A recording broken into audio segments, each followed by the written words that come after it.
And with the new year comes some new laws. They'll tackle issues like housing, gun ownership, health care, and a whole lot more. New at 6, Devin Feely has more on how these laws could affect you. State lawmakers passed and the governor signed more than 1,000 bills into law that will take effect in 2020. This is a short list of some that will affect your safety, your health, your children, and your wallet.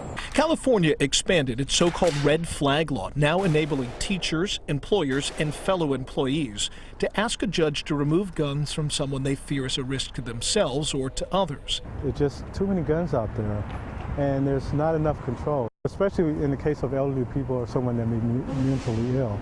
That definitely, there needs to be some checks and balances for that. The new law officially takes effect in September after the rules governing the court process have been hammered out.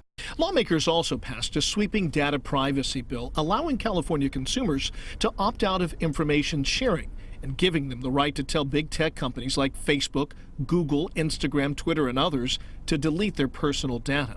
But once again, the rules governing the process are still being written, and actual enforcement wouldn't kick in until mid-year.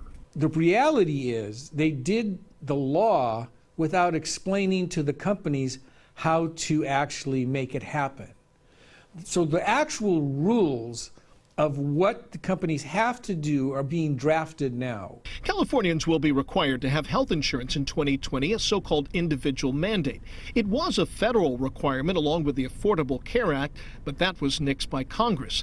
Now ignore this one at your own risk, because Californians without health insurance will get hit with fines come tax time in 2021.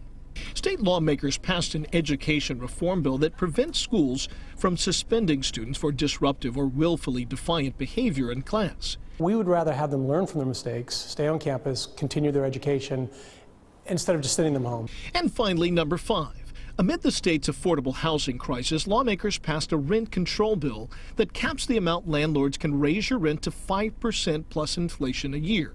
It also gives added protections against eviction. Workers will also get a pay bump in 2020. Minimum wage is going up to $13 for large employers and $12 for small businesses. The goal is to hit $15 statewide by the year 2023.